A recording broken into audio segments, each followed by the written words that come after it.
Welcome in to Extreme Talk, presented, well, by no one yet. First show of the season, got a couple kinks to work out, but we got through it, got it figured out, and it's time to get rolling. James Shannon and my guest, my new co-host. That's the plan, maybe. No, I'm kidding. Y'all didn't know I had a co-host, did you? But let me introduce him real quick.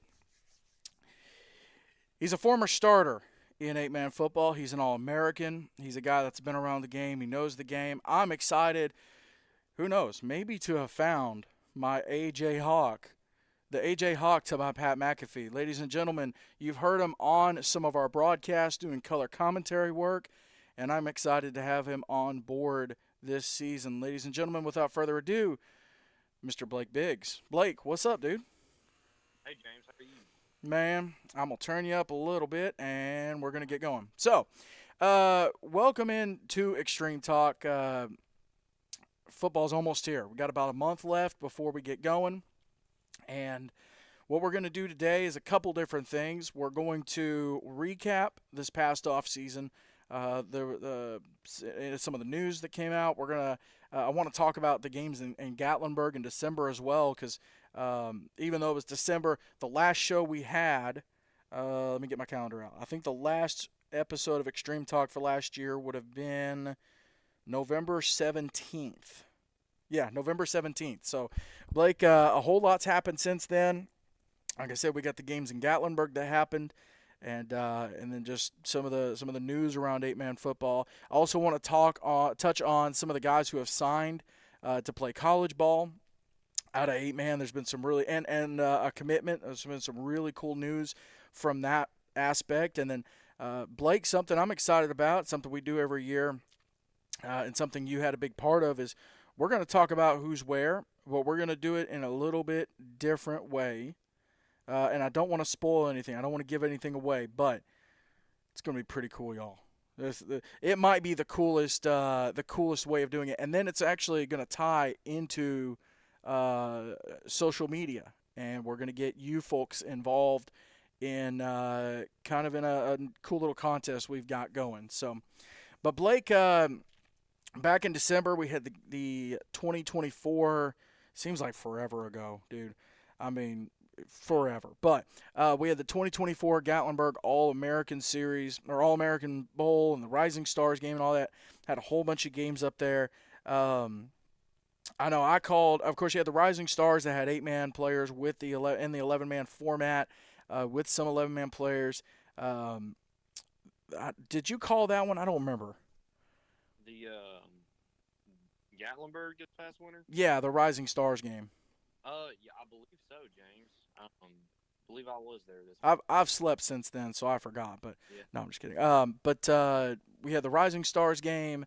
You had the Juniors game, which was an 11-man format but had 8-man players. You had the 8-man upper class. You had the 11-man upper class. Yeah, 11-man upper class, and then the 8-man seniors game. And Blake, I'll say this: so I called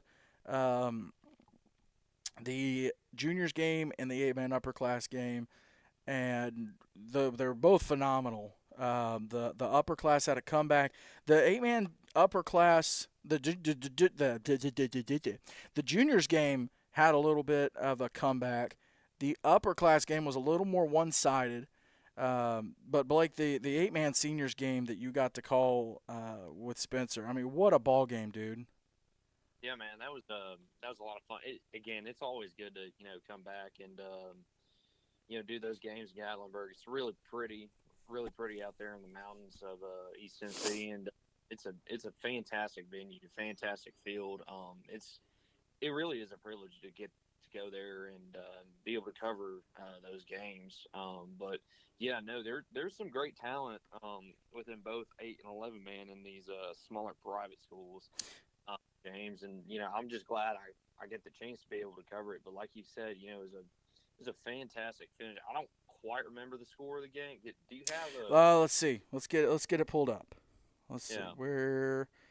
Yeah, I don't remember either, so I can't say too much. But while I'm pulling that up, So we're not perfect. We can't remember every score to every single game. Well, So while I'm pulling that up, I thought too that it was cool to see like it felt like one team had a lot of hmm South Carolina, Virginia, maybe Eastern, and then you had like the well, Alabama, Mississippi, Tennessee side of it. It was cool to see that split, and just to see. I mean, yeah, that was a slugfest.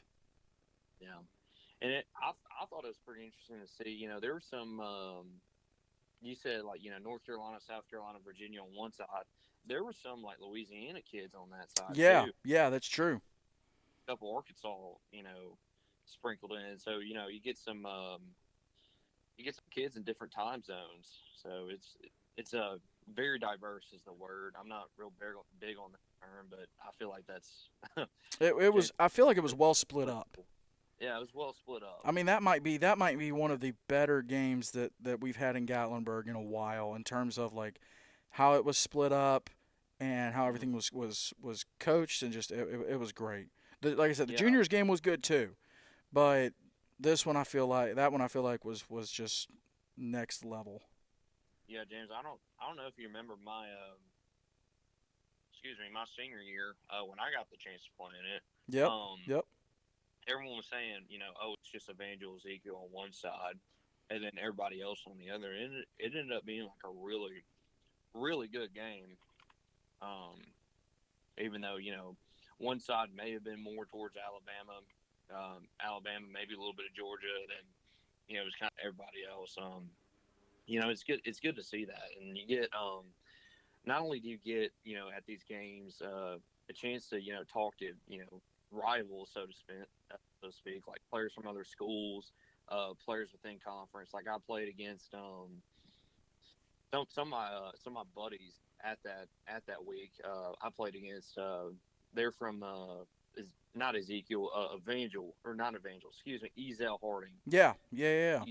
There, but Ezel, I think Zion. I think I played with a kid from Zion there. A couple Lancaster guys too. So it's just it's always fun to those really good guys you competed against and gave you a headache during the regular season. You get to team up with and yeah, yeah. It's Well, just and it's a different experience. You see them in a different light. yeah, and that's the thing about it too is these are guys that you play during the year, and when you play during the year, Mm-hmm. there's like huge stakes. You're like, hey man, I know I'm sure you're a great dude. Would love to hang out with you down the road, whatever. Right now though, I got to beat your rear end because we need this Yeah, dub for what we're trying to do. And then when you get to see him in Gatlinburg, even if you're on the opposite side, you're like, yeah, dude, I want to get the dub, but I'm sure you're cool. Let's be cool.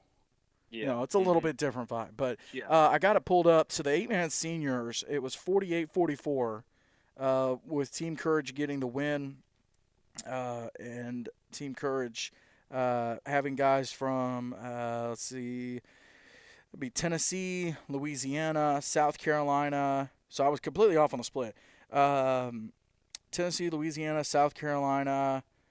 Trying to see if there's any other names I recognize. Mainly those states. Alabama as well. There's some Alabama on there.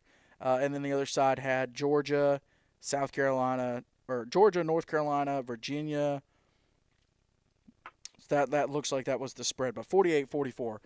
Like I said, easily one of the best games in Gatlinburg that we've had up there that we've gotten to broadcast. And then the juniors game I was talking about had the little bit of a comeback.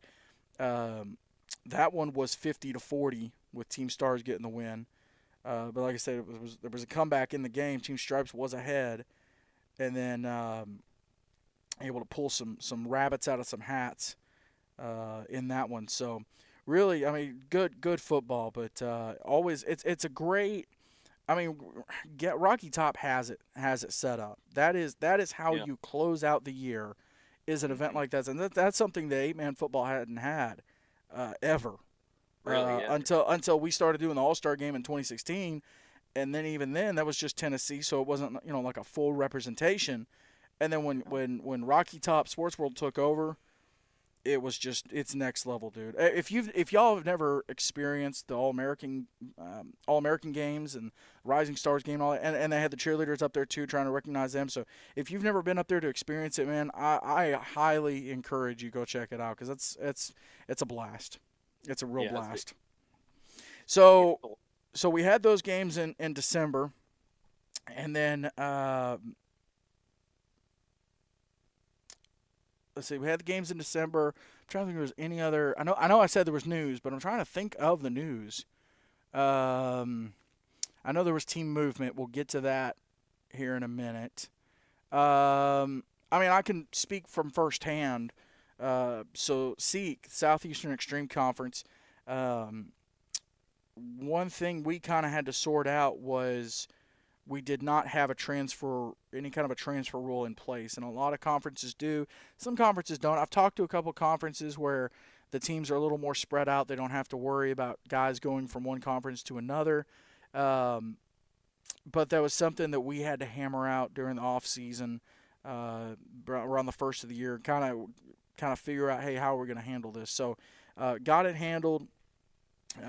We now have a transfer form and a whole setup where kid can send the form in, or coach can send the form in, and then the representatives vote on it. But that was something we had to work through with SEEK and kind of figure it out. I know AISA had a bunch of players, but Blake, that's something where when it comes to a transfer rule, a lot of associations, I know TSSAA changed their the way they did it a little bit, and of course they don't have 8-man, but it was something that when I look at it as a ex-player and a media member, I'm somewhat anti-transfer rule. I think guys should be able to go where they want, or where their parents feel is best. But I know you being an ex-player, I want to get your thoughts on this too. If you're trying to transfer somewhere, and obviously be playing for Sacred Heart, it's not like there was a ton of 8-man schools around, right? no, not really. But if you're in that situation, let me put it to you this way: if Yeah. you're not necessarily happy with where you're at, what are some of the things that you are looking for? If you could look back on your mindset when you played, what are some things you're looking for in a potential school to transfer to that would make you want to transfer?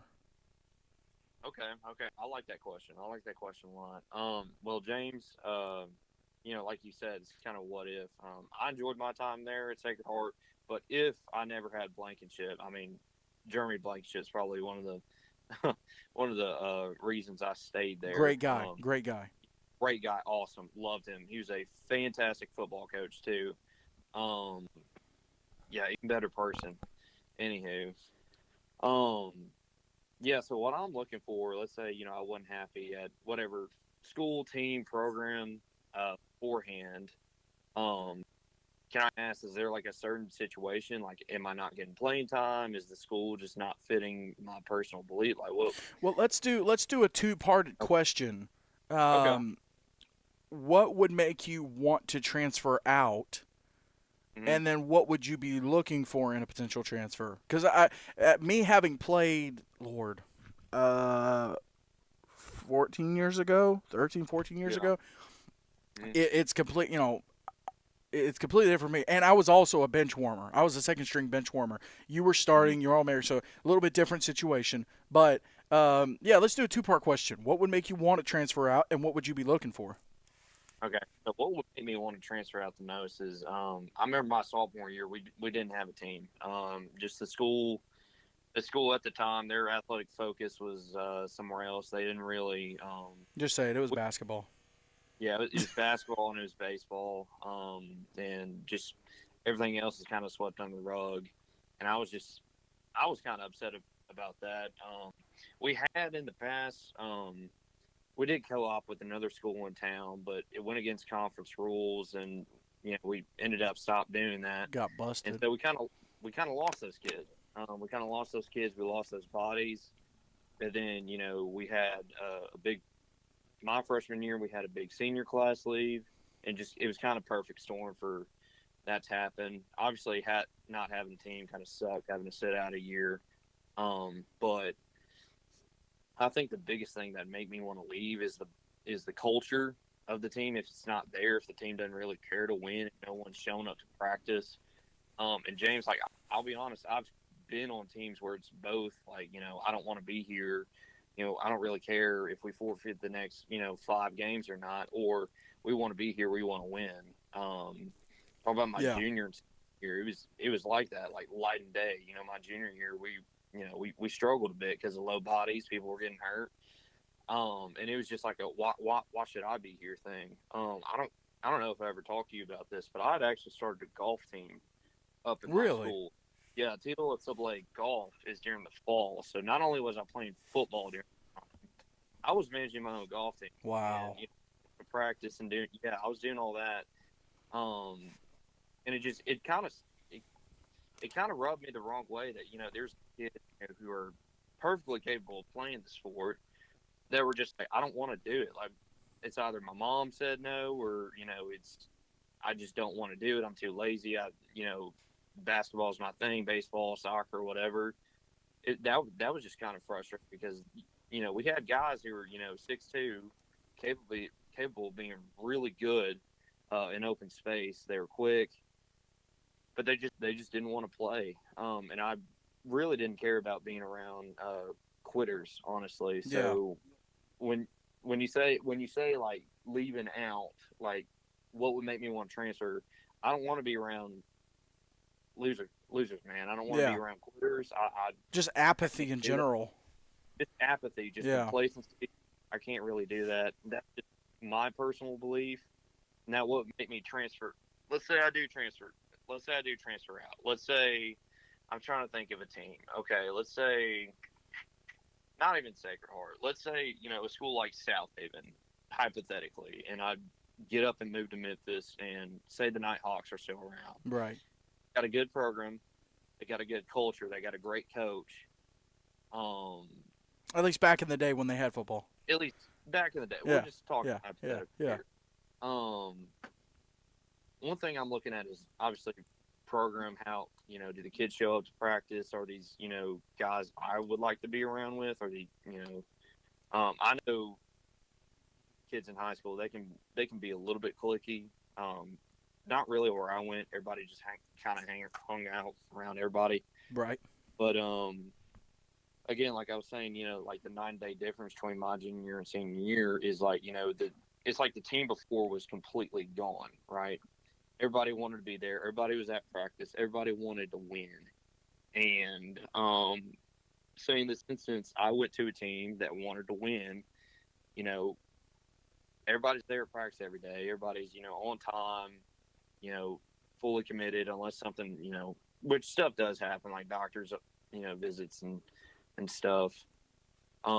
Just if the culture's there and the coaching is there, I'd want to go. Now another thing I'd seek if I was a transfer is team fit, like position fit. Yeah. Yeah. Like, I was kind of a edge rusher.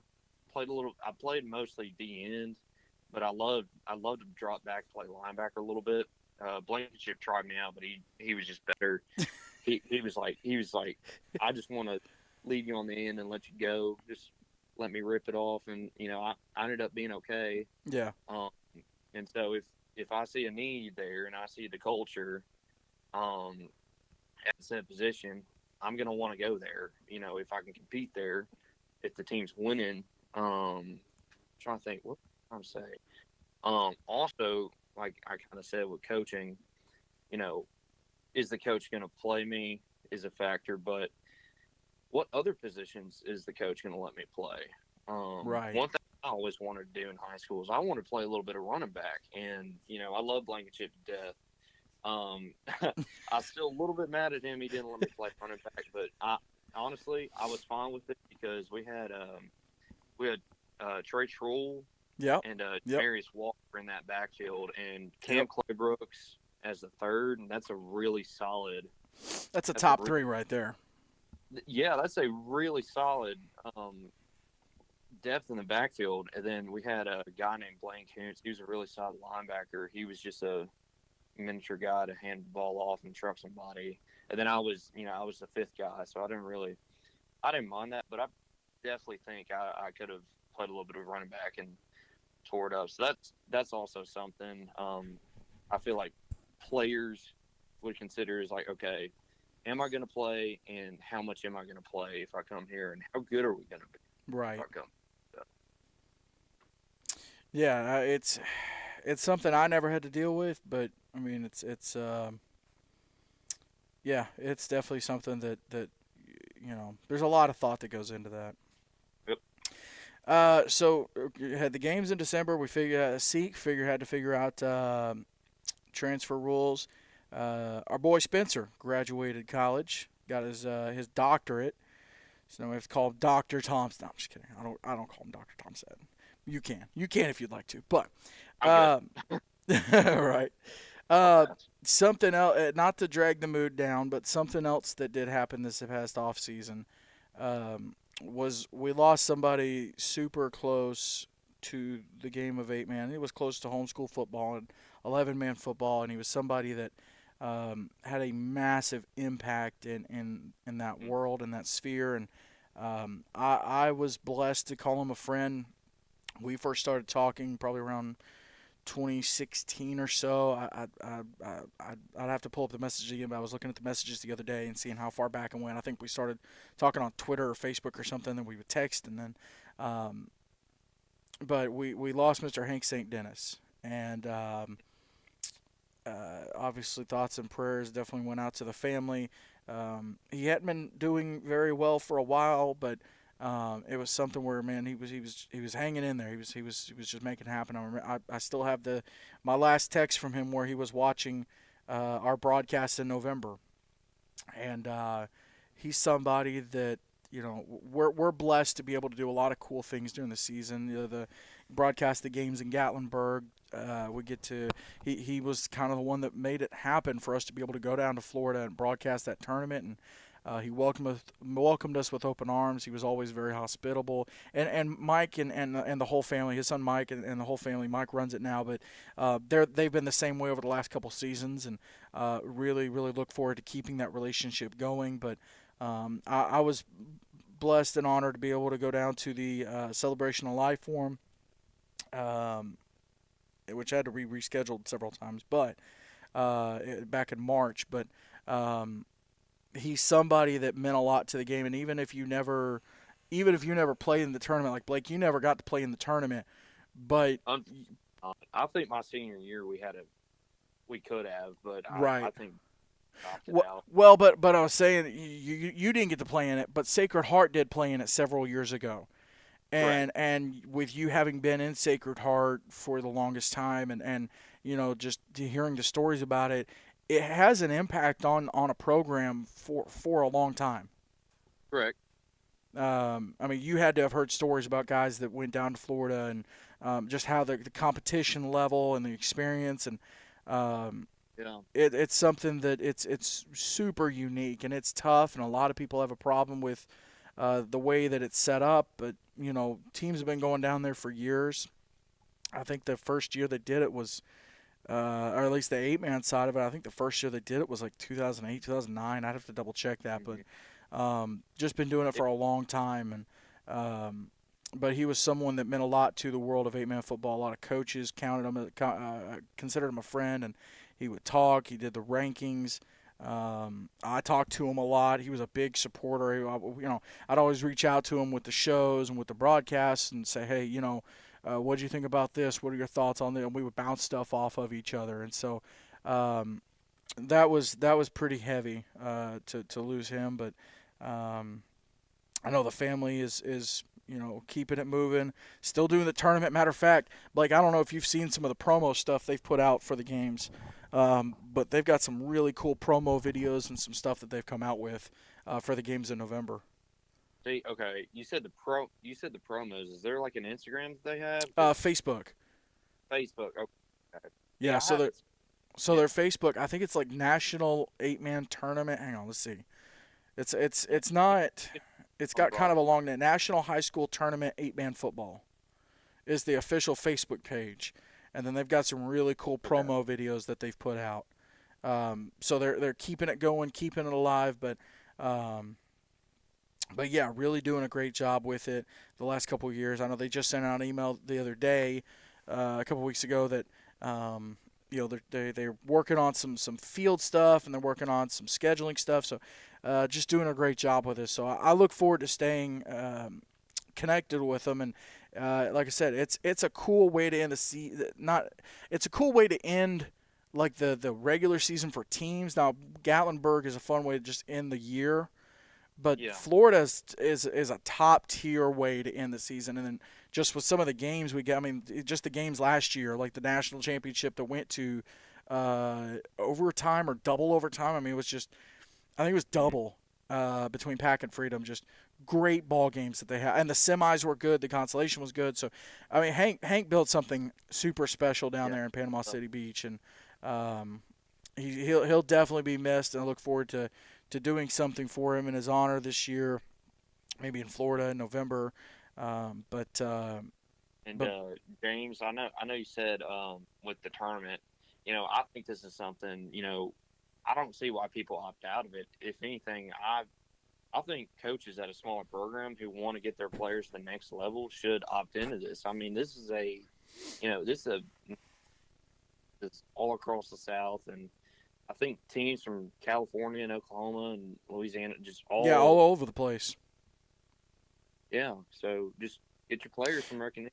Get your teams some recognition too. Well, and I know over time it's changed a little bit. I know when they started it, there weren't as many conferences and teams weren't as organized. There weren't a lot of playoffs and championship, which the 11-man tournament's massive because a lot of teams are still independent or they play in super small conferences.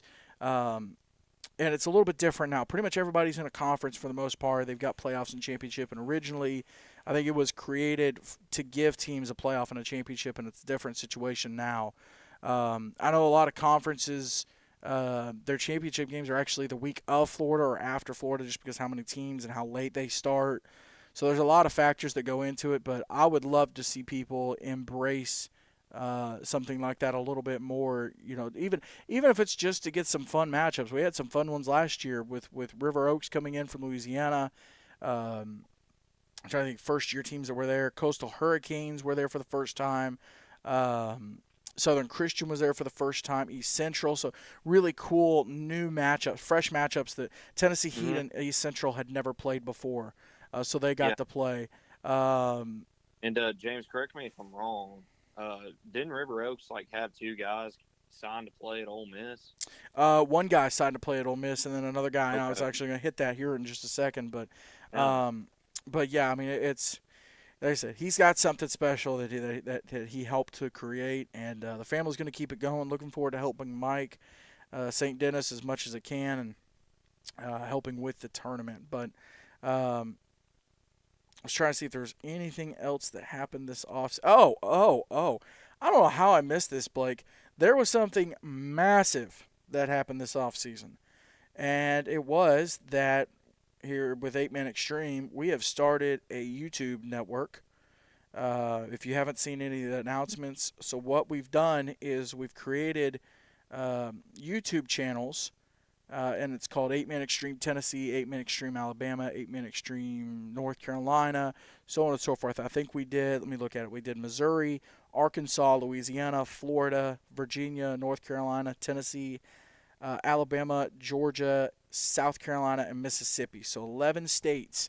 And we can do others. We can start other channels. But we've started these channels, and I think the subscriber count, I'm going to look at that real quick, but started these channels, and one of the main thing behind it, Blake, is when we started broadcasting back in 2017, we started super simple with an iPhone and a cheap tripod.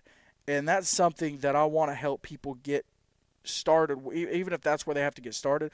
I want to help people get started somehow, and these YouTube channels make it to where you have a place to broadcast, because you may not have anywhere, just your personal Facebook or whatever, or you don't know how to start a YouTube channel, or maybe you've got the team has a Facebook page, but don't really want to sign into it.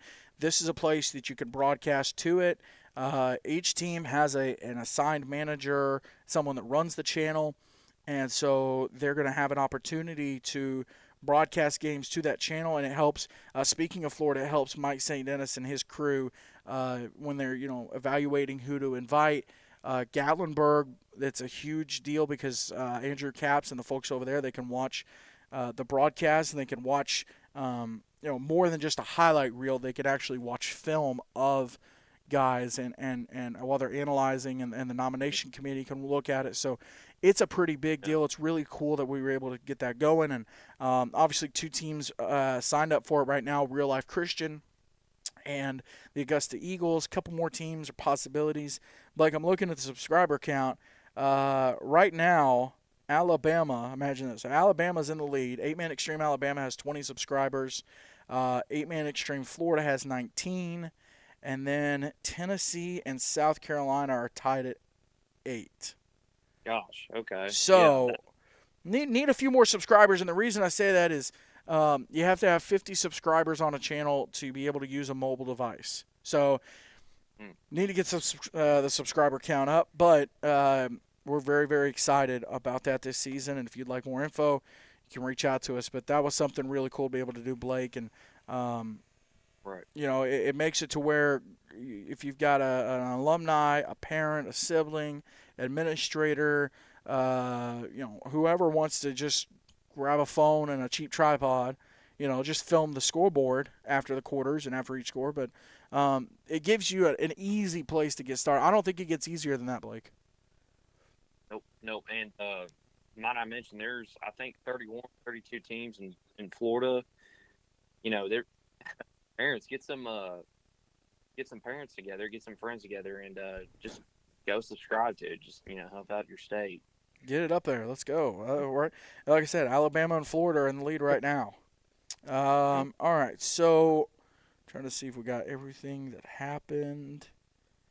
Yes. What's going on in the coaching cycle, James? Anybody moved? I'm trying to think. I know you had a team start up in Alabama, and the head coach used to be at North River, American Sports Prep. John Teasley was the head coach or AD over at North River Christian. He's now at American Sports Prep. CIFA had a little bit of movement in terms of Coach Anthony Day going from Harvest Christian to, I think it's Macedonia Christian, but they won't be able to have a team this year. Seek, you had Riverside Christian. Coach Travis Creasy stepped to the side, and Coach Matt Tucker took over. Tri-Cities Christian, Jeremy Boskin stepped down, and he's been replaced by Coach Robbie Norris. I'm trying to think if there's any other coaching changes. That's a good one. I'd have to think about that. Yeah. But that's pretty much what happened this offseason. Not a ton. It's kind of a quieter offseason, other than teams moving around. But, Blake, I want to go through this list of names real quick, and I'm pulling this from the Gatlinburg All-American Instagram. I'm kind of cheating, and I guarantee you I'm going to miss somebody. If we miss you in mentioning what college you signed with, just shoot us a DM, let us know, and we will get it corrected. But you talked about River Oaks and having guys signed. So right off the bat, we'll hit it. Kenneth Boston Jr., River Oaks, signed with Ole Miss, and he was an All-American last year in Gatlinburg. I got to see him play in Florida when they came out to the tournament. And Blake, I don't know if you got to see him in Gatlinburg. Man, he's a big dude, and Ole Miss got him a good one. He is a solid player. He's the lineman, isn't he? Yeah, he is offensive lineman. Yeah, I think he played both. But I think he leans offensive if I'm not mistaken. Yeah. So Kenneth Boston Jr. going to Ole Miss. The other River Oaks guy, Lantavius Murphy, absolutely was lights out in Florida at the national tournament, and he was also in Gatlinburg. He is signed with Northwest Mississippi Community College, so staying pretty close to home. Both of them really staying, Louisiana, but relatively. They're pretty much the same. Yeah, yeah, pretty close, pretty close. Speaking of Mississippi, out of Hillcrest Christian, Glendarius Ford, who was in Gatlinburg several years ago. He is at, I think it's SMCC. I think it's Southern Mississippi, or let's see. Darius. I'm gonna look at SMCC football. That would be Southwest Mississippi Community College. Okay, I didn't hear that part. So he's over there at Southwest Mississippi Community College. Let's see some of these 8-man guys. Jalen Knox from Slater High in Missouri. He was an All-American in 2023. He's at Graceland University, which Graceland grabbing a ton of 8-man guys from the Midwest. I don't know if anybody ever. That's in James. That's what? It's in Iowa. Graceland, yeah. But they grab a ton of 8-man guys. I don't know if anybody keeps up with that, but they get a ton of 8-man guys. Yeah, James, sticking in Mississippi, don't forget about Kenny Melton from Kemper. He signed to Mississippi Delta. So. Yep. Yeah, Calhoun Academy. Well, yeah, Mississippi Delta Community College. Yeah, Kenny Melton out of Calhoun. He was an All-American last year. Let's see. T.T. Moore and Caleb Stahl out of JP2 in North Carolina, both going to Lenoir-Rhyne.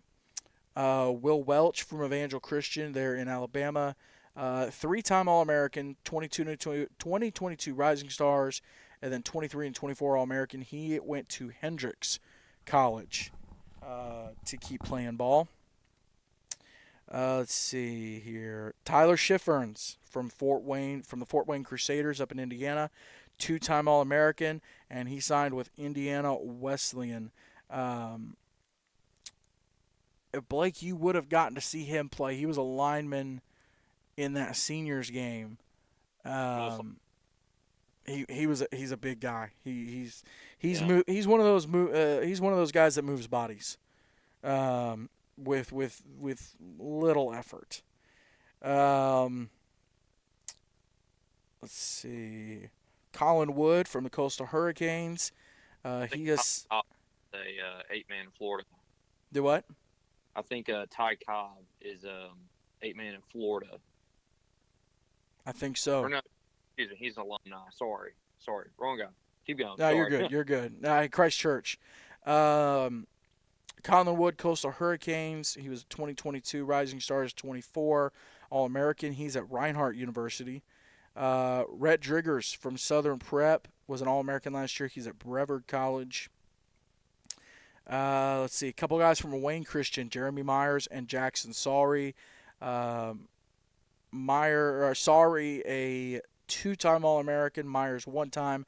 Myers is headed to McPherson College, and then Sorry is headed to North Carolina Wesleyan, along with Cade Mixon from Arundel Parrott, All-American last year. He's also going to North Carolina Wesleyan. So NCWU, I believe, NCWC maybe, grabbing a couple 8-man guys from a couple schools that played each other.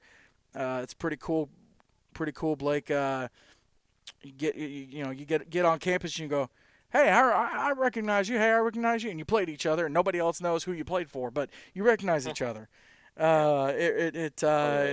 It's like back in the day whenever, and we were talking about this the other day, talking about guys, Sacred Heart going to Florida. Evan Eishlock, former quarterback for Sacred Heart, he graduated, went to UT. A guy named Wes Watson also went to UT. He was the starting quarterback at Webb, and both of their senior years, they played each other for the championship. And then, Blake, you bring up Sacred Heart co-oping and not being with the rules, so you lose the kids. That was actually the year that happened. Yeah. That they lost the kids. So, and that Sacred Heart had they took the championship away from them. Webb and FCA was a whole weird like co-champion thing. But so the next year, Wes and Evan actually end up going to UT and becoming like best friends. You can look at it on social media, but they're like best friends at UT after playing each other in high school, playing for the championship, just back and forth. So it's cool to see stuff like that happen. Let's see who else we got. You mentioned Kenny Melton at Mississippi Delta. Let's see, Jace Knight from the Coastal Hurricanes. He's at University of Dubuque. How do you say that? Uachita. Jace Hang on. Jace Knight, Coastal Hurricanes, University of Dubuque. Dubuque? Oh no, God, James. I think it's a No, I was looking at the Uachita guy. I think that's a Dubuque. Dubuque. Yeah, Oh, Dubuque. that's fancy. Dubuque. Huh. Oh Lord. All right. We'll pick up the pace a little bit. Nakeem McGetmanshuk from the East Central Patriots. He's at UAB, University of Alabama, Birmingham. D1 guy, pretty cool. Noah Koklo from, it says Kingsport Eagles. He's from Tri-Cities. He is at Bluefield University. Will Wagner is another guy from River Oaks. He's at Washita Baptist. Let's see. Other 8-man guys. Caden Bugala from Tri-Cities Christian. He's at Tusculum. Jaden Watson from Brunswick Academy. He was somebody that balled out in Gatlinburg. Like, I don't know if you remember saying his name, but he balled out up there. Oh, I remember. And he is headed to Ferrum College. Jalen Solomon, another guy. He's from Arundel Parrott. Another guy I know you remember saying his name. He was a 2-time All-American. 2,000-yard rusher, if I'm not mistaken. They had a good year because of him, too. I mean, he really elevated his team. Yeah. He's headed to Barton College. And then Cole Bailey from Wardlaw Academy. I know it says Windsor, but he's at Wardlaw. Windsor's in Georgia, but he was at Wardlaw Academy, All-American last year, and he's at the Citadel. So 3 D1 signings from 8-man this past year. Not bad. Not bad. And that's just guys who were All-Americans last year because I cheated and used their list. I know there's guys I missed that didn't play in Gatlinburg. And like I said, if we missed you, please reach out through social media. Let us correct that and fix that. Matter of fact, that numbers go up, James. I mean, more and more schools are, drop back and saying, hey, we need to play, we're losing kids. We need to play 8, and with them comes, good talent. So, that's going to add to the number. So let me see if there's anybody else. Now this guy is going into his senior year, but somebody that has just he's been phenomenal. And finally got the championship this last year. Sorry about that. Noah Lee, the quarterback there at Jacksonville Christian, just recently committing to Jacksonville State. And Blake, I don't know if you got a chance to watch. Oh yeah, you did because you were in. You were at the championship this last year. I got to see him his 8th grade year, and then this past year he was a junior for the CFA, and he broke the streak and got Jacksonville their first state championship. So, well, and just watching him ball out, man, he's fun to watch, and he'll finally get to be in. Provided he gets selected, finally gets to be in Gatlinburg this year as a senior. It just looks natural for him, James. Yeah. He just got it, man. So, love that. Love to see all these guys signing at the next level, NAIA, D3, D2, sprint football. I don't know if people have forgotten, but, hey, sprint football is a great place to go play as a former 8-man guy. But the guys signing D1, I mean, at the end of the day, Blake, people are going to find talent. And thankfully, people have started looking at multiple places for talent and seeing that there is talent on the 8-man level. So a lot of defensive guys signed too, I think.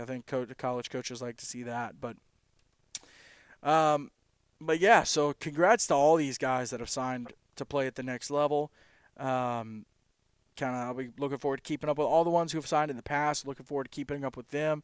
I think I've seen before where I've seen it happen a couple times where guys that played each other in 8-man, then their colleges played each other and they were able to link up. It's happened a few times, so always kind of cool to see that. But Blake, I think it's time to talk about the movement that's happened this past offseason with 8-man, and then in terms of conference alignment and what conferences are going to look like this upcoming season. And I teased this a little bit earlier, but what we're going to do with this year is usually we just talk about it and what they did last year and blah, blah, blah. But we're going to do this a little bit funner. So Blake has spearheaded and poured a ton of time into this, but he has recreated the helmet for each team. And Blake, I want to get you to talk about what all went into that, kind of your thought process. If a team had multiple helmets, which one did you go with? But I want to get you to talk about that a little bit and kind of what inspired you to do it. Yeah, so I don't know if you've seen. Obviously, I'm in school down here at Starkville. I go to Mississippi State University. I have friends within the football program. I have friends within the athletic program. Do you follow Hail State unis on Twitter or? I've seen some of their content, but I don't think I followed them. Yeah.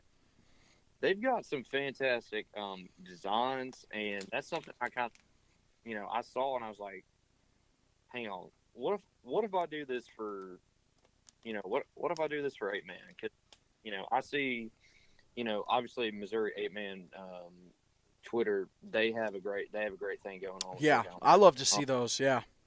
Yeah, they're awesome. But like those right there, I just started Photoshop a little bit, so I'm kind of a beginner. Just a heads up warning. And I saw that, I was like, that's cool, but there's no way I could do anything like that. And I saw something Hail State unis had posted, and I go, it just hit me. Like, what if I did this as a personal project? And just went with it. I chalked up a template that I could use for multiple different styles of helmets. Obviously, it's not perfect, but it's the closest I can get based on the real life part. And okay, I just want to go off the record and say, some of these schools, you need to post pictures on your freaking social media because you have. I was about to say there had to be some that were hard to find. Oh, dude, some of these Mississippi schools, like, you would think they're stuck in like it's the one in the Delta, the ones in the Delta specifically. You cannot find a logo. You cannot find a helmet. It's like, and the ones I could find, it was like a low quality picture from 2007. I was like, oh goodness, dude. So just as a disclaimer, if this helmet, if the helmet for your school is not correct, it's your fault. Okay, it's the school. No, not you, Blake. Yeah. If someone's complaining about it, it's their fault. Okay, yeah, not you.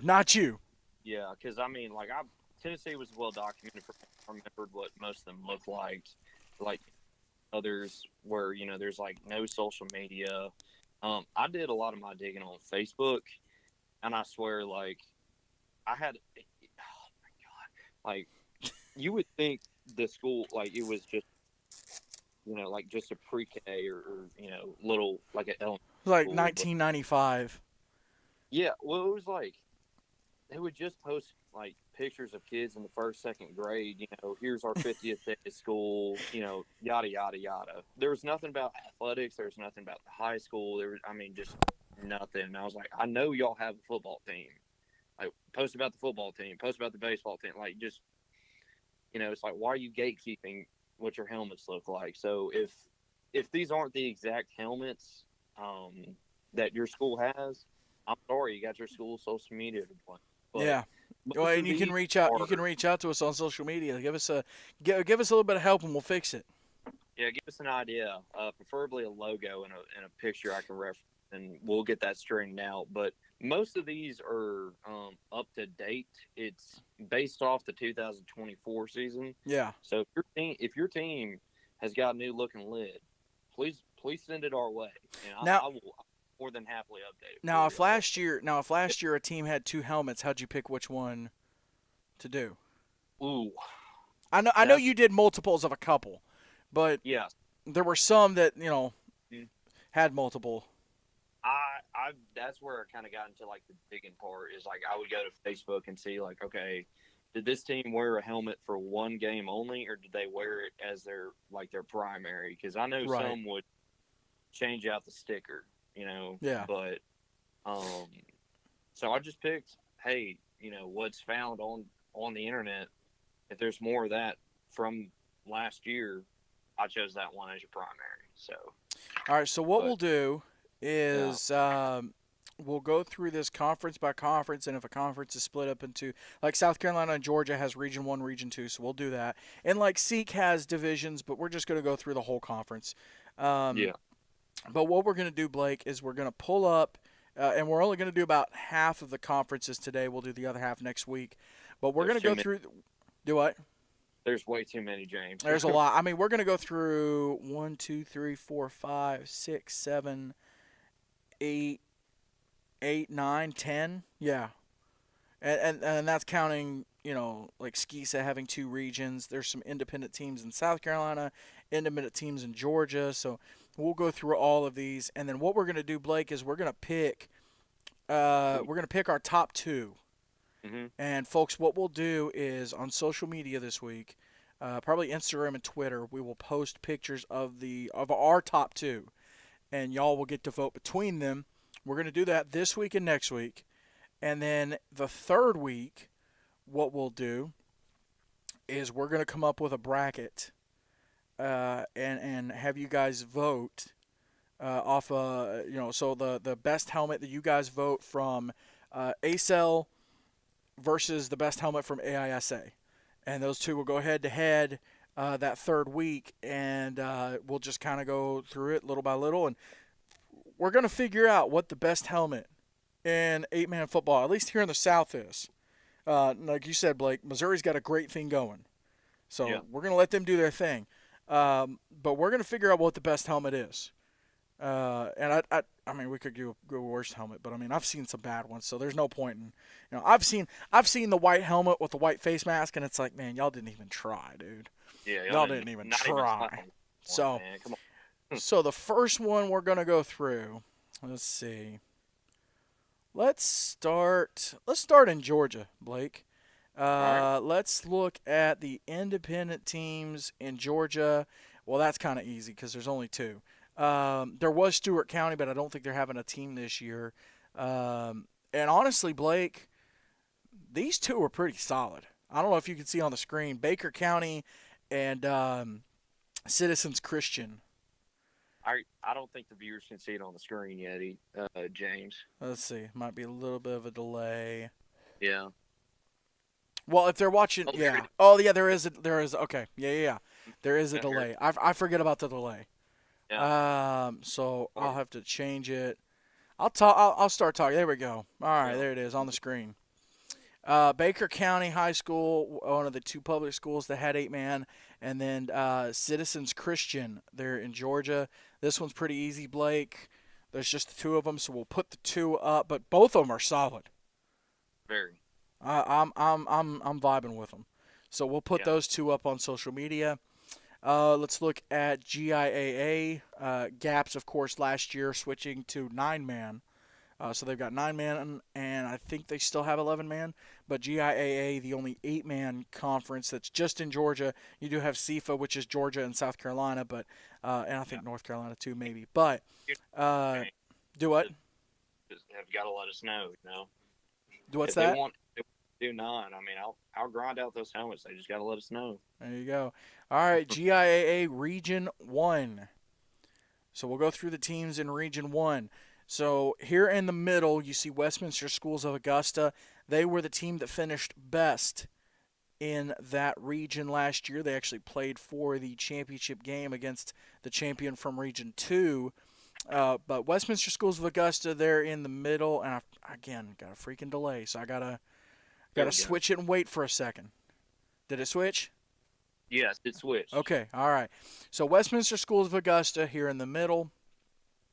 You also let's go top left. You have Holy Spirit Prep.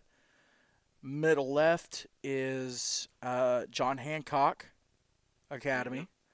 On the very bottom is Covenant Academy, and again, this is GIA Region 1. Top right is Monsignor Donovan Catholic School. Middle right is Westminster Christian Academy. And then bottom right is St. Mary's Academy, or St. Mary Academy. So 7 teams there in GIA Region 1. Blake, let me get my notes open so I can keep track of what we pick. Let's see. All right, so I'll let you go first out of Region 1 here in GIAA. What do you think? What do you got for your top 2? Dude, my top 2. Okay, I'm trying to think. Let me write this down too, James. Yeah. GIAA, Georgia Independent Athletic Association. Yep. Region. Let's see. Okay, so for the one, I've got to go Covenant. I'm a big sucker for the horn, especially that classic look. Yeah. I'm a big sucker for it. The red looks good, and the blue face mat. I mean, that's I pulled real life, so I take no credit for it.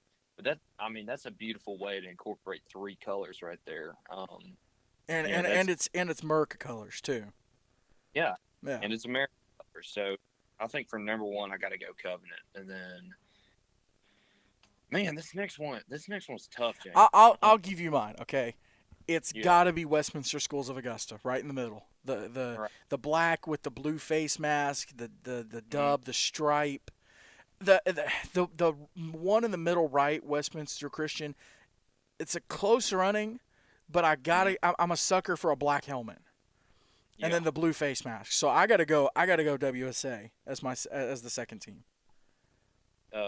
Just Westminster? The Westminster Schools of Augusta, right in the middle there. For my second. Well, how about this? How about you pick your favorite, I'll pick my favorite, and then that'll be the 2, and then they can go head to head.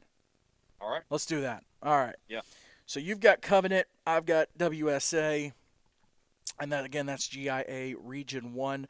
Westminster Schools of Augusta, Westminster Christian, St. Mary's Academy, Monsignor Donovan Catholic, John Hancock Academy, and Holy Spirit Prep, as well as Covenant Academy there bottom left. So those are the teams in GIA Region 1 for 2025.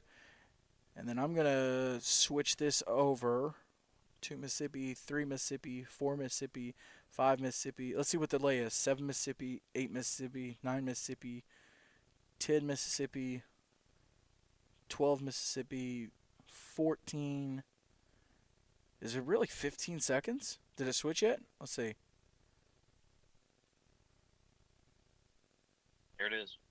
All right, so about a 20-second delay. So way before I'm ready to start talking about it, I need to switch. All right, cool.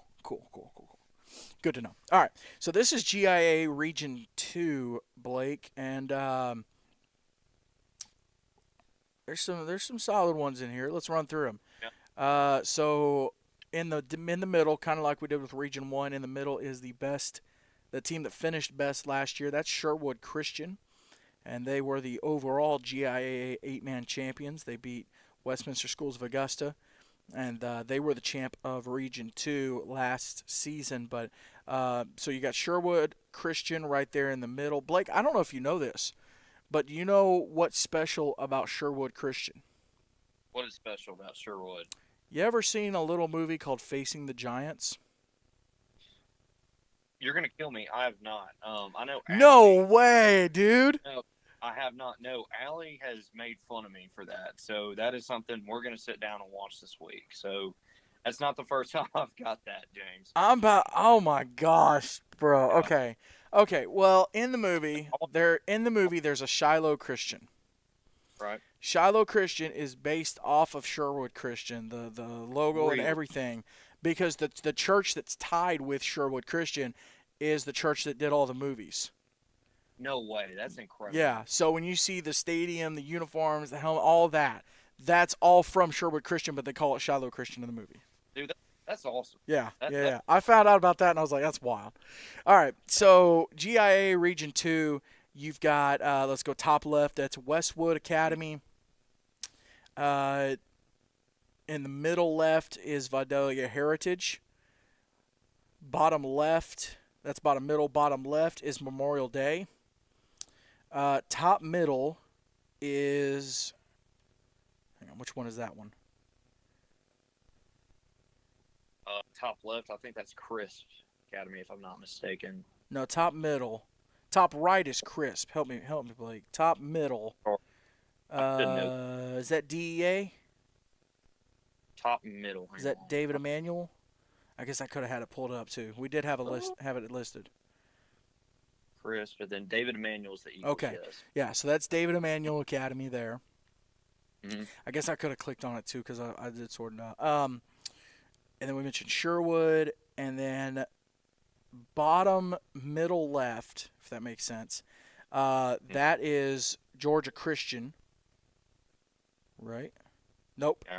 That is, hang on, nope, that's not Georgia Christian. That's Grace Christian from Georgia. Yeah, that's Grace Christian. And then right next to it is Twigs Academy. Top right. Yes. Yep, top right is Crisp Academy. Middle is Fullington Academy. And then bottom right is Georgia Christian. So that is GIA Region 2. And if you'll notice, Blake, way more competition in Region 2 than Region 1. Yeah. A whole lot more to get through. Yeah. So, all right. For this one, oh, man, I'm kind of conflicted, but I'm gonna have to go Memorial Day. Like I'm kind of I know I'm a Mississippi State Bulldog through and through, but man, those colors, man, it looks good. You're picking it because the team name's Matadors. That's why. oh no, it's a good looking helmet. It's a good looking helmet. No, I got you. Yeah. All right, so GIA Region 2, you're going Memorial Day. Mm-hmm. Let's see if I can type. Let's see. I'm actually, this is going to be kind of a controversial pick. I'm going to go with Crisp Academy. I'm teetering between Crisp and Fullington, but you know what? No, you know what? I'm going Fullington. I'm going Fullington Academy. The blue helmet, blue face mask, the stripe. I'm a sucker for a stripe. I love the logo. Crisp it's so close, dude. I'll tell you what, Westwood is solid too. Vidalia Heritage is a good one too. I know it's kind of hard. It might be kind of hard to see the logo there. It's silver, but that's how it is on their helmets, right? What'd you say? Vidalia Heritage, they've got the white helmet with the silver logo. Yeah, it's a silver looking logo, and just that silver and white is just so close. It kind of it looks better in real life. I'll go ahead and say this image doesn't do it justice to its counterpart. It's a solid looking helmet in real life. It's hard to emulate that. I need to see if I can add a little glare to it to make it seem it's shimmering silver. I'll be working on that, but I mean this is still a stacked section when it comes to helmets, James. So I'm absolutely. So I'm going Memorial Day. I'm going Fullington. You're going Memorial Day. Yep. All right. So that's GIA Region 2. Like I said, way more competition in Region 2, GIAA. Let's switch to Alabama, and we're going to go to CFA. Blake, let me know when it's up on your screen. All right. But we're going to go to the CFA. 6 teams in this conference. So they had 7 last year. Clay County Christian moved up from 6-man, and then I think they were played 8-man last year. I think they're back in 6-man. You got it? Still. Let's see. Still seeing a delay. I know in the stream it says they're not having. Okay, here it is. Okay, I just refreshed my computer. Gosh, this one's tough, James. So they've got 6 teams in their conference this season. And let me set this up. So top left is the defending champ, Jacksonville Christian. They played Russell Christian, top right. You've got Tuscaloosa Christian there, top middle. Cornerstone Christian, Rainsville, bottom left. Tabernacle Christian, bottom middle. And then Victory Christian, bottom right. Victory and Russell coming out of Mississippi, just over the border, though, so not too bad. But so 6 teams in this conference. Honestly, Blake, it wouldn't be hard to get a playoff spot because they only got a 14 playoff. So really just got to win 2 games. And if they have 2 teams that are in a rebuild year, it's kind of easy to get in the playoffs. But what do you got? Let's see what you got. Shoot. James, I'm gonna let you pick first. I gotta think about this. It's my favorite conference right now, besides League, because you're my favorite conference commissioner. Kidding. Oh gosh. All right. Yeah. So I've seen I've seen him in real life, Mm. and I think this is another situation of I think real life does them a little bit better. I'm actually going Tabernacle. I love the silver, the blue, the flaming T. I'm going Tabernacle for my pick. Gosh. Okay. Cool. Okay, this is tough.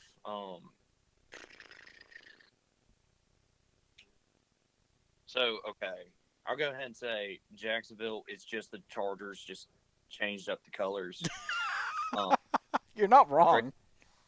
Rainsville is just the Eagles word mark, nothing just special. It's a good looking helmet. That's a good looking helmet, though. These are both good looking helmets. I can't lie, but it's in terms of creativity, man, I'm conflicted. In the past they've rocked just a white helmet. Same thing, nothing crazy. Kind of point Victory in Tuscaloosa. I've seen Tuscaloosa's in real life, and the image doesn't really do it justice, so to speak, because the helmet logo, like the decal, is like a silver. It's like a chrome silver almost. Yeah. Everything else is pretty accurate. The face mask is gray. But James, I think I'm gonna have to give it to Victory right here. All right. I know logo kind of looks like something you would see off a 2000s rock band, but I'm for it, man. All right. I've seen old pictures of their old helmet. It was literally just the Alabama helmet. It's a Princeton helmet. You slap a number on the side. Yeah. All today. They've stepped it up. A little bit of Mississippi bias. They're 30 minutes down the road. I'm gonna have to go Victory. All right. So Tabernacle and Victory, the 2 picks for us out of the CFA. All right, so I got that down. Let's go AISA. Now there was a lot of movement in the AISA this year. The Lakeside School switched to 8-man last year. They have moved back to 11. But a huge influx for AISA. A couple schools that were going to try to have a team last year, Trinity Christian and Heritage Christian, and they just decided that they weren't going to be able to do it. Some teams have stayed in 8-man, and then they've had a couple teams come from 11-man down to 8, and or come over to 8, not down, but Snook Christian and Escambia Academy, 2 brand new to 8-man, but they've been around playing 11-man there in AISA. And then Trinity Christian and Heritage Christian, 2 teams that are trying to get their program up and going. Actually, I think Heritage has like middle school or youth football, something like that. But AISA, 11 teams in that conference this year, no divisions, so just a 10-game schedule, Blake. Yeah. Some solid ones here for AISA. Yeah. James, you said Snook. They're close to the coast. Yeah, that's like super south, man. Like, yeah, I think let me look. I think they're like not that far from the coast. Yeah, they're in Foley, Alabama. Yeah. So okay. Let's see. That's yeah, it's like south of Mobile. Actually, they're like, I would say that's maybe like, let's see, how far are they from? How far are they from Pensacola? Because Pensacola is right there on the border. 45 minutes. So they're Yeah, 45 minutes from the border with Florida, but they're like right there by the coast. So yeah. right there. And Coastal Escambia, if I'm Florida. not mistaken, I think Escambia is in the middle of nowhere too. Let me see. Um, Depends on your definition of the middle of nowhere, James. well, it's fair. Yeah. Yeah. So I think they're in Atmore maybe. So it's right up the road from Foley, but I mean it is like South Right. Bama, right on the border of Florida. Mm-hmm.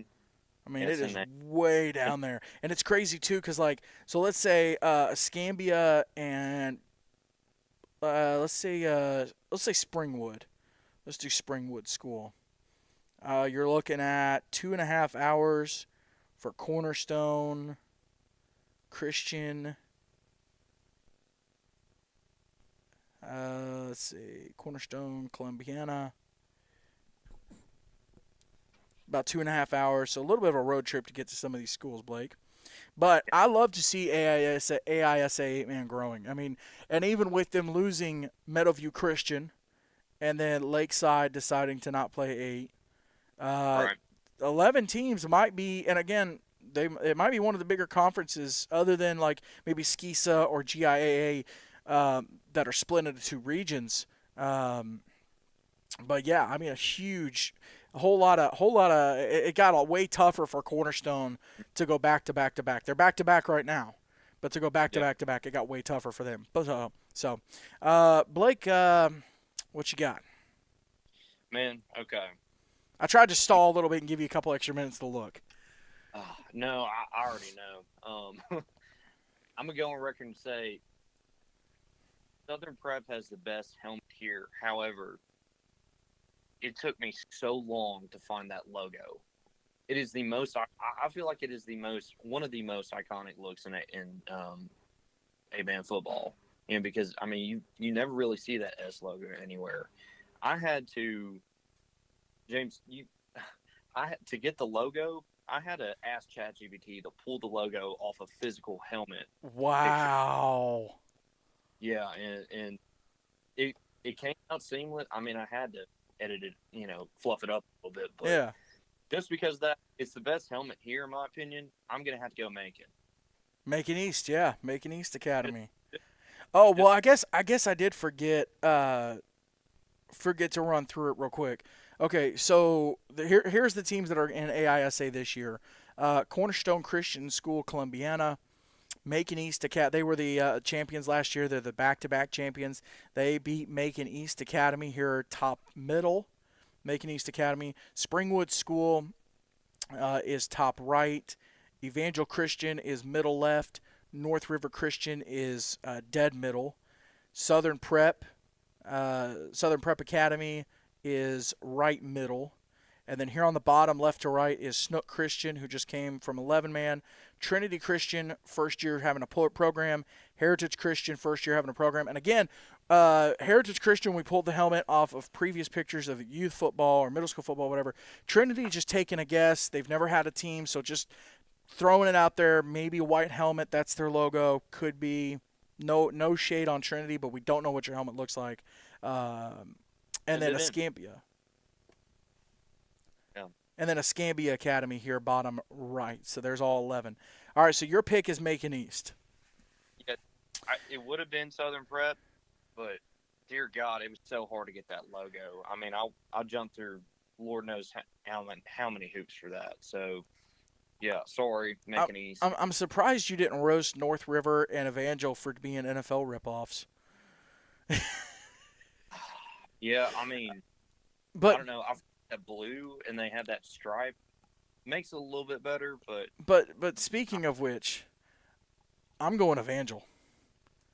The purple and yellow, the lion. sorry, Evangel Montgomery. Sorry, Evangel Montgomery, yes. Evangel Montgomery. Evangel Christian Montgomery. So I'm going Evangel Montgomery for my pick out of the AISA. That's pretty purple, James, and that it kind of reminds me a little bit of LSU. Yeah, it's very similar. Yeah. All right, so Blake has picked Macon East. I'm picking Evangel Montgomery. And that takes us to the last conference in Alabama, the ACSC. No movement there this season. 5 teams there. So once it comes up, you've got East Central there. I didn't think through this whole portion of it, Blake. But let me know when it comes up. Yeah. Yeah, it's right here. Okay. Just had to refresh. Okay. So East Central, top left, East Central Patriots, Ezekiel Academy, bottom left. Mhm. Evangel Christian, the defending champs, actually beat East Central last year for the championship. So Evangel Christian here dead middle. They're the defending champs. Southern Christian, top right, made their first appearance in Florida as well as East Central last year. And then Lighthouse Warriors, bottom right, a little bit of a rebuilding season for them last year. So there you go. 5 teams in the conference, 4-team playoff. So just one gets left out. Blake, ACSC. I'm going to go ahead and jump the line real quick on this one because I want to pick this one. All right. I'm taking Southern Christian. Ooh, yeah. James, you're just a big fan of that stripe, aren't you? I think the stripe is just the stripe's great. The logo's great. The gray and red works well. Lighthouse is a tough. It gives them a run for the money. I did already pick a purple one, so I can't really pick up another. But Evangel looks great. But I really like Southern Christian, so I'm going Southern Christian as my pick from the ACSC. Yeah. Again, even though it's kind of a Chargers logo slapped on to Graham, I like Evangel pretty okay. Ezekiel, kind of, it's still, me saying this is not it's, yes, it may be a critique, but it's still an incredibly good helmet in my opinion. Same kind of thing with Ezekiel, a little better because the logo's a little bit more unique. East Central, I like how they kind of went experimental and try to do kind of like what West Virginia has, the glossy helmet, and then they slap on blue, but make the blue logo a little bit lighter. I gotta go Lighthouse. I'm a sucker for purple. That logo is cool too. The logo they've got on the side, that's a solid one. All right. So Lighthouse. Blake is going Lighthouse. And I'm going Southern Christian for the ACSC. So there you go.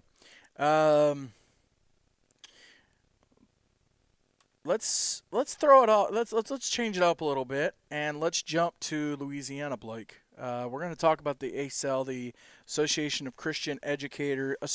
Let's see.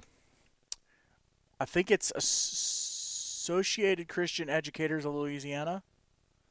Association of Christian Educators of Louisiana. I think that's the acronym, but it's ACEL. Let me take a drink of water real quick. All right, so 6 teams in that conference this season. Actually 7. Max Preps does have a Lake area homeschool. They were supposed to have a team last year and they didn't. They have them slated to have a team this year, but I have not seen anything. Blake, I don't know if you've seen anything. I have not. This is the first time hearing about it. So we're going to go, and that was per Max Preps, but we're going to go with the 6 that are the 6 from last year because I don't think there's been any other any changes. So top left is JP2, John Paul II High School.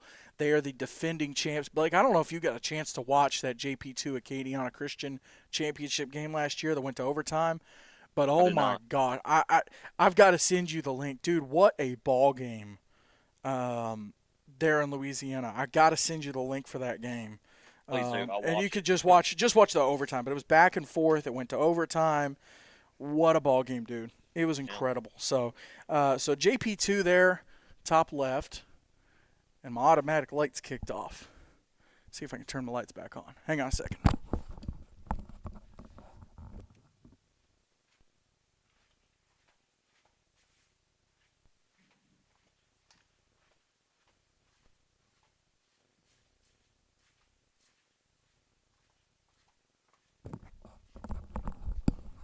All right, lights are back on. Cool. Now I can see. All right, so JP2 top left. Their top middle is Acadiana Christian. Top right is Southwest Louisiana Homeschool. Bottom left is the North Shore Vultures. In the middle there, bottom middle, is First Baptist Christian. And then bottom right is Mount Olive Christian. So those are the 6 teams so far in the ACEL. There might be another, but I haven't seen anything from them yet. So, Blake, what you got? Yeah. Then again, James, like I said, the silver the silver logo on the helmet doesn't do the actual image justice. Acadiana has a kind of chrome silver logo. Yeah. It's everything same. I got to go Acadiana. Fair enough. Not only, but I was listening to coach interview you had. I think sometime last year before. I think it was right before their championship game. Yeah. No, that guy was funny. Yeah, he was great. He was great. I'm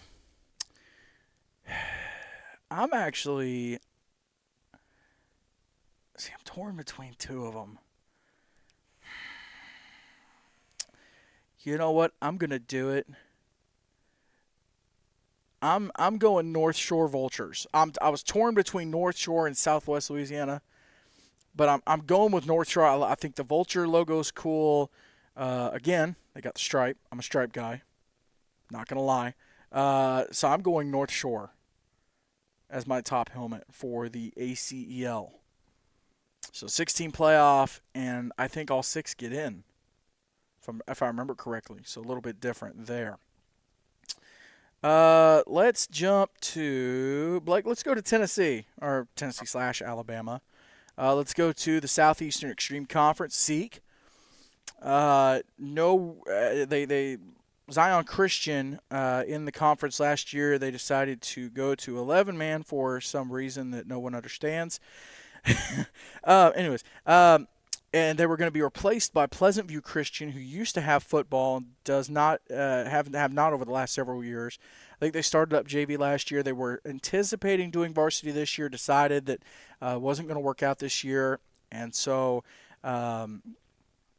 SEAC with 9 teams. There are 2 divisions. You have a North and a South. But here on the screen, I'm guessing it's come up, right? Yeah. Yeah. Yeah. Mm-hmm. All right. So top left is the Freedom Cowboys, who were the 3-time defending champs. And to their right is the team they have beaten the last 3 times, the Tennessee Heat, for the championship. Top right is going to be the Tennessee Tigers, second-year program. Christian Community School is middle left. South Haven Christian is in the dead middle. Riverside Christian is right middle. Lancaster Christian is bottom left. Chattanooga Patriots, CS Thea, they're bottom middle. And then Tri-Cities Christian is bottom right. So 9 teams in the conference. The North is the Tennessee Heat, Christian Community, South Haven, and Tri-Cities, and then Freedom, Lancaster, Riverside, Chat, and Freedom, Tigers, Riverside, Chat, and Lancaster are all in the South. So 5 in the South, 4 in the North. Blake, what you got? Ooh, this one's tough. Obviously, I played against almost all of them. I think the only ones I never did was Freedom, Chat, and Freedom, Chat, or I played against Freedom. Sorry, Chattanooga, Tri-Cities, and Tennessee Tigers, which they're all new, past 2 years. I'm kind of torn between them. I gotta go Tigers, man. All right, that is a good looking helmet. So we're going Tigers for Blake. And then now I get to be put in the position of, as conference commissioner, picking my favorite helmet. Honestly, you know what? I'm going with it. I've liked these helmets for a long time. I think they're really sharp. Obviously, I am partial to my alma mater, the helmet that I wore They have multiple. I could have put several versions of this helmet on here, but a helmet that I've really always admired, especially since doing the media game, is Riverside Christian. The black on black with the R. I'm going Riverside Christian. Oh, that's a shock. I was expecting you to say Christian Community James. Listen, CCS has so many great helmets. That they've got the alternates and they've got it going, but just a good classic helmet is that Riverside helmet. Yeah, it's hard to beat, and they got real good uniforms too. So I would say South Haven. South Haven's cool. Yeah. Freedom is like a Cowboys look, classic Cowboys look. Tri Cities isn't bad, but I'm going Riverside for Seek. Let's see. All right, getting down here to the wire. Oh gosh, it's 4:35. All right. I think South Carolina is the last state we have to do. Let's look at the independent teams here in South Carolina. There's going to be 3 of them this season. I did hear something about there was going to be a conference for some of these teams in South Carolina. I haven't seen a ton about it. I don't know. I know Max Preps has all of them listed as freelance is Max Preps' term for independent. But far left here, you're going to have Orangeburg Christian. In the middle, you have Victory Christian. And then far right is New Hope Leadership Academy. So Orangeburg Christian, Victory Christian, and New Hope Leadership Academy. Blake, what you got? James, I got to go Orangeburg. Really? Yeah. Mm-hmm. All right. Let's see. So South Carolina Independent. Anything specific stick out to you? I don't know. It's just that kind of that interlocking. I know that's not the right word for it, but Yeah, no, you it get is. Yeah, interlocking. Yeah. interlocking. That and just the yellow and the navy. It's almost like a CCS kind of. It just works A little bit. Yeah. Good color scheme. I'm actually going Victory. I love the Viking logo. I love the New Hope. New Hope is good, and I think they have another logo too that they put on their helmet too. But I'm going Victory. I think Victory's a good classic look. It's a good solid helmet. So I'm gonna go Victory Christian on this one. So Orangeburg Christian, Victory Christian, the 2 picks for the independent teams from South Carolina. Let's go Skisa. This is Skisa Region 1. Once it comes up, Skisa with 2 regions here. And so this is what Skisa Region 1 is going to look like. Top left is going to be Richard Wynn Academy. They are, I don't want to misquote this, I think they're the defending champs. Hang on, let me pull it up. I'm going to pull up their bracket real quick on Max Preps from last year. Richard Wynn. Yes, they are the defending champs from last year. So top left, Richard Wynn. Top middle is going to be WW King Academy or King Academy. Top right is going to be Lawrence Academy. They also made a run to the semifinals last year. And they were actually the ones they got beat by Richard Wynn for the championship. So both teams in the championship game coming out of Skisa Region 1. There in the middle, you've got Oakbrook Prep. Bottom left, you have Newberry Academy. There in the middle, you have Palmetto Christian. And then bottom right is going to be Wardlaw Academy.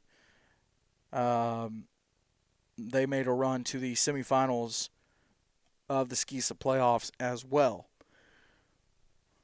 Blake, so 7 teams here in Region 1. Who you got? Oh man, this is tough. Shoot. Think about this one, James. I already know. Do you want me to pick, and that way you can base it off of that? Yeah. Go ahead. You go ahead. I'm going Wardlaw. Wardlaw? shoot. Okay. I All right. love the diamond, the W, the black on black. It's a great look. Very Vanderbilt-esque. No shade. Oh yeah, you're right. Dadgummit. Yeah. No shade to Lawrence or Richard Wynn either. Great helmets. No, no. I gotta go Newberry. Really, Yeah. the dark horse pick there. What sticks out to you? It's just, like I said, I'm a sucker for silver decal. Like that chrome silver. This one just it looks better, and the image doesn't do it justice to its real life counterpart. But I mean, still, that's it's a crisp look. Fair enough. All right, so Blake has gone with Newberry, and I'm going with Wardlaw Academy. All right, let's go to Skisa Region 2. Let's see, what are we?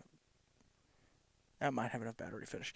Skisa Region 2, 7 teams there. I think Region 1 had 7. Yeah, so both regions with 7.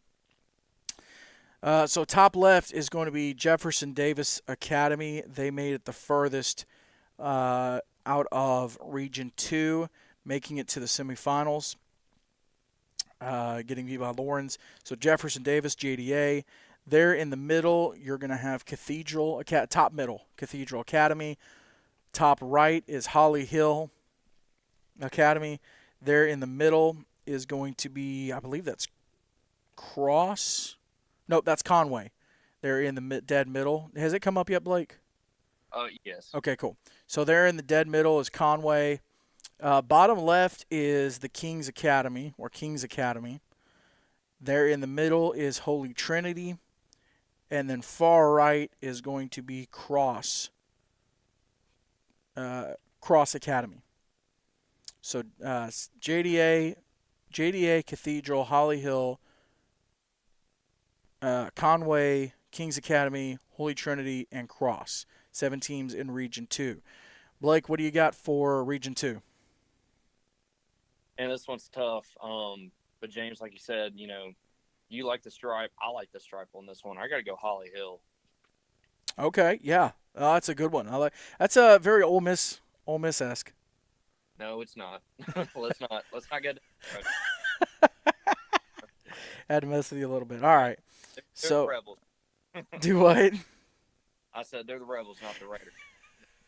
All right. So Blake has gone Holly Hill. You know what? Man, this one's tough. Let me look at one in real life real quick. I've got somebody I'm probably going to pick, but I want to look at in real life real fast. Let's see.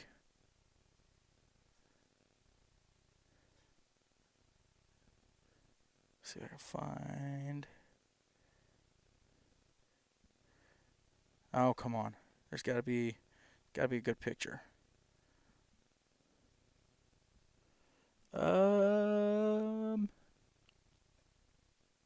You know what? I'm going. There's not a great pick on this one. I'm going JDA, Jefferson Davis Academy. Ooh. I'm going JDA on this one. Kings Academy. It's a great logo.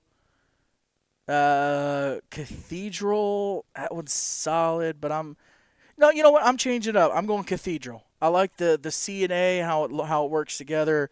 The gold with the blue. That's a good look. I'm going Cathedral. I'm going to change it up. Great pick. So at JDA, it's so man, such a great. I'm going JDA. Nope, I'm going JDA. Ooh. I've got to go. It's such a great look. The red and white with a little hint of blue. I got to go JDA. Sorry, Cathedral. You're good. Let's move on before you change your mind again, James. Yeah, I know. Back and forth. Let me make sure. I think this is the last one. All right, last one.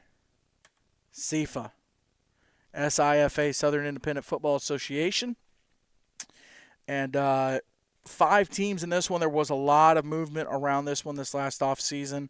There were going to be 2 other teams in the conference. Macedonia Christian, I think, was one. And then actually Palmetto Christian, who is in Skisa, they were going to be in this conference. And then Macedonia not able to field a team. Palmetto, there was some mix-up, and so they're not going to be in the conference. So 5 teams in SIFA this season.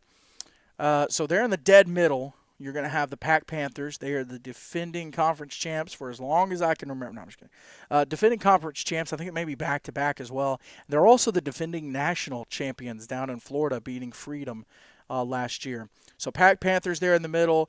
You've got the Coastal Hurricanes, top left.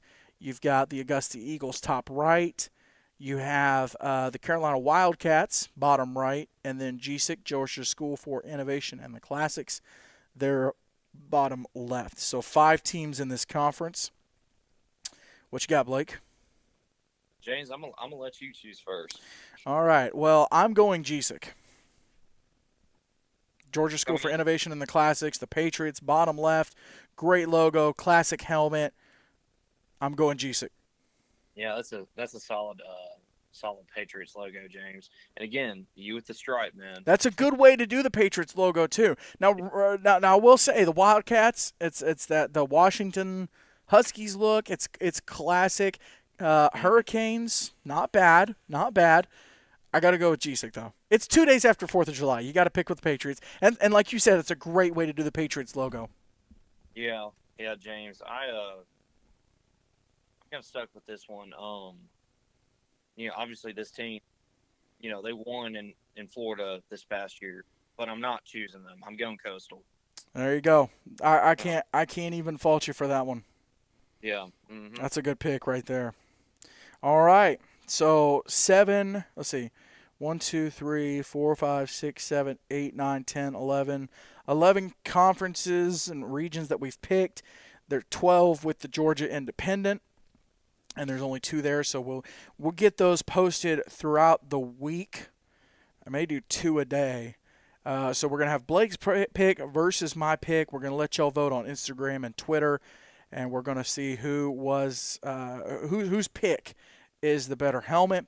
And next week, we'll run through North Carolina, Virginia, Florida, Mississippi, and then you have the Heartland Christian Athletic Conference, which is like Arkansas, Oklahoma, Kansas. So we'll run through those, and we'll pick helmets off of those. But that's all the teams that are going to be in these specific conferences we talked about today.